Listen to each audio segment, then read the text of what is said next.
सनातन धर्म की ओर अग्रसर करने वाले हमारे इस प्यारे एपिसोड में आप सभी का स्वागत है। सच्चे सनातनी होने के नाते हमारा फर्ज है कि हम उस अखंड ज्ञान को सभी तक फैलाएं। सबसे पहले उसे जाने समझे सोचे समझे और उसे अपने जीवन में उतारने का प्रयास करें। तो इस ज्ञान के भंडार में से थोड़े से मोती निकाल के आपके सामने रखने का प्रयास कर रहे हैं, क्योंकि ये जो ज्ञान का भंडार है ये सिर्फ हमें समझना नहीं है, अपने जीवन के अंदर भी उतारना है। जैसे पिछले एपिसोडों के अंदर हमने 6 और 7वें अध्याय के अंदर हमने क्या देखा था कि कितना मर्जी बड़ा पापी से पापी मनुष्य क्यों ना हो, अगर वो संतों का संग कर लेता है तो वो नरक से स्वर्ग की ओर चला जाता है। उसके जीवन के कर्मों का जो परिणाम है वो स्वतः ही बदल जाते हैं। जितने भी तामसिक कर्म किए थे और जब वो भाव से ऋषि के संपर्क में आए तो वो सभी जो वो सात्विक हो गए और देवदूत उन्हें पुण्य आत्मा कह के पुकार रहे थे। तो ये संगति का असर है कि वो अच्छी संगत में चले गए, उनके कानों में वेद पढ़ते थे, उनके कानों में शब्द आते थे, उनके कानों में कुछ अच्छा धार्मिक आता था, तो वो उसे उनके कानों में श्रवण करने मात्र से ही जो है वो वहां पर चले गए और जीवन का बहुत सारा समय उन्होंने जो है वो इन्वेस्ट किया संतों के साथ। लेकिन आज के समय में है उल्टा, हम लोग संतों के साथ जाने की तो बात दूर, हम लोग तो अपने परिवार के साथ नहीं बैठना चाहते, हम लोग अपने बड़े बुजुर्गों के साथ नहीं बैठना चाहते। पिता माता दादा दादी अगर ये इन्हें टोक देते हैं तो ये बहुत गंदे लगते हैं, ओल्ड फैशन लगते हैं, पुराने लगते हैं। जब हम अपने बुजुर्गों के साथ ही नहीं बैठ सकते, संतों के साथ तो कहां बैठेंगे। और अगर हमारी संगत अच्छी नहीं होगी तो हम स्वर्ग के अधिकारी नहीं होंगे, हम नर्क के अधिकारी होंगे। और नर्क के अंदर क्या क्या होता है अगर कभी नहीं पढ़ा होना तो अगर किसी से संत से सुनने को मिले, गरुड़ पुराण के अंदर बहुत सारी डिटेल लिखी हुई है। खैर बढ़ते हैं आगे। और जो संतों का संग जरूरी है, पिछले एपिसोडों में हमने सुना था, और उसे अपने कानों में डालने के बाद उसे अपने जीवन के अंदर उतारेंगे तो स्वतः ही परमात्मा जो है वो प्रसन्न होंगे और हमें एक विशेष स्थान जो है वो प्रदान करेंगे। और आगे आज कुछ और पढ़ते हैं, समझते हैं, जानते हैं और जानने का करते हैं प्रयास। आज आता है हमारा 8वां अध्याय। 8वां अध्याय कहता है कि सत कार्यों के क्या परिणाम होते हैं। हम लोग जो अच्छे कर्म करते हैं उसका परिणाम क्या होता है और क्या हमें अच्छे कर्म करने चाहिए या नहीं करने चाहिए, क्योंकि आजकल की युवा पीढ़ी जो है वो अच्छे कर्म को मानती ही नहीं। Eat drink and B Mary की तरफ जो है वो उस मार्ग पे चल रहे हैं, उनको अच्छे और बुरे से कोई मतलब नहीं है।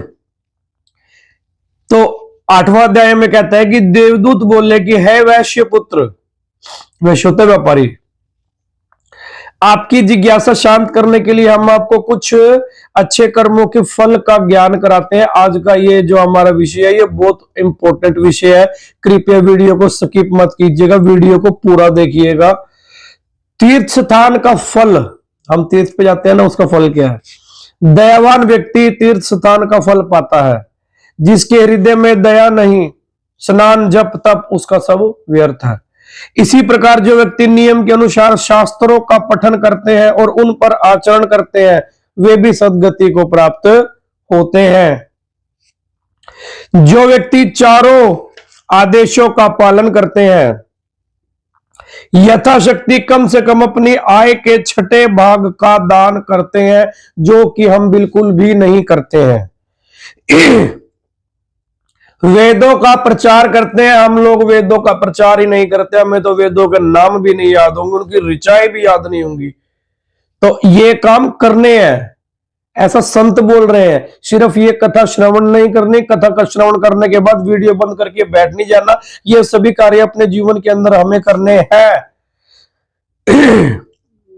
अपाहिज रोगी निध, अपाहिज रोगी निध न वृद्ध तथा बालक पर दया करते हैं तथा उनकी सहायता करते हैं, वे लोग स्वर्ग के कौन होते हैं? अधिकारी।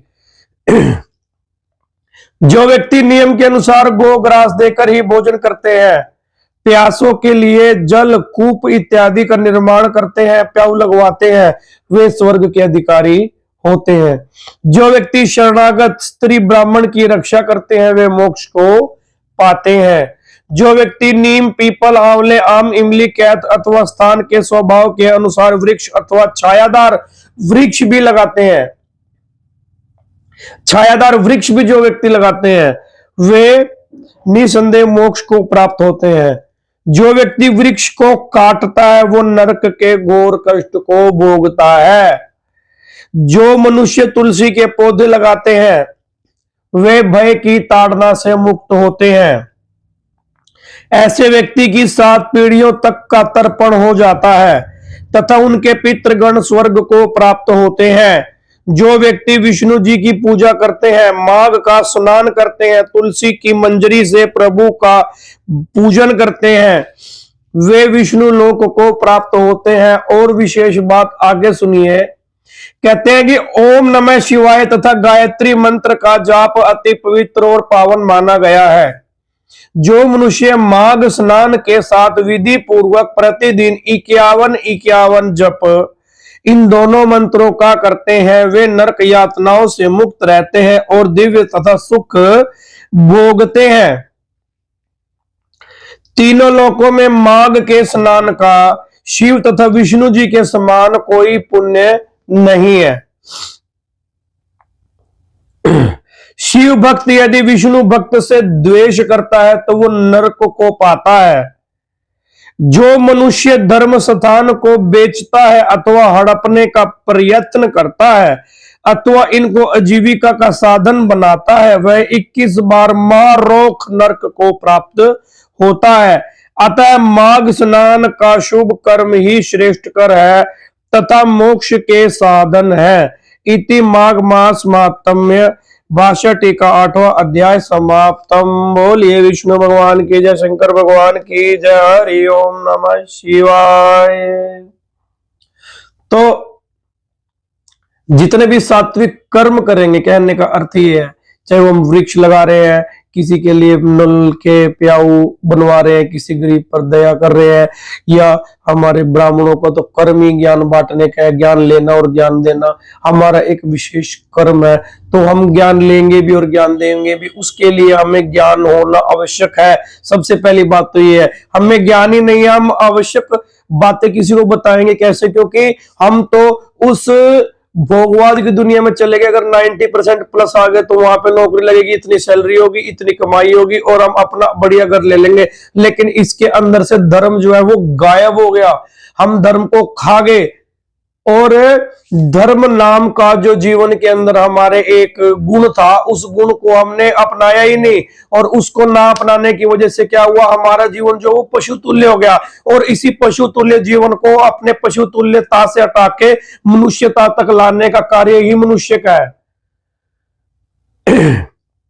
तो कहने का भाव यह है कि बहुत सारी ऐसी बातें हैं जो हमारे जीवन को बदल सकती हैं, खिला सकती हैं, और अगर इन बातों को आप लोग अपनाओगे तो आपके जीवन खिलेगा। अगर आपका जीवन खिलेगा तो स्वर्ग के अधिकारी आप होगे, परमात्मा के चरणों में स्थान आपको मिलेगा। अगर हम इसे अपनाएंगे तो हमें परमात्मा के चरणों में स्थान मिलेगा। ये कोई ऐसा कमीशन वाला काम तो है नहीं कि आप करोगे उसका कुछ % मुझे भी मिलेगा। नहीं, मैं अपने जीवन को खिलाने के लिए वीडियो बना रहा हूं और आप अपने जीवन को खिलाने के लिए इस वीडियो को देख रहे हैं। बस हम दोनों का मकसद एक ही है, सिर्फ फर्क इतना है कि मैं बना रहा हूं और आप देख रहे हैं। तो अगर आपने वीडियो को पूरा देखा है तो आपका बहुत बहुत तहे दिल से धन्यवाद। अपने जीवन के अंदर गुणों को अपनाएंगे तो हम भी परमात्मा के प्यारे हो जाएंगे। इन्हीं शब्दों के साथ लेता हूं अपने शब्दों को विराम। कल मिलेंगे एक अच्छी वाणी के साथ, एक अच्छे विचार के साथ। बोलने में अगर कुछ कमी रहेगी वो मेरी अपनी है, छोटा भाई से मुझे क्षमा करेंगे। आप सभी के चरणों में हमारा प्रणाम। ओम नमो शिवाय। सच्चे दरबार की जय। बोल शंकर भगवान की जय। जय माता की। आप सभी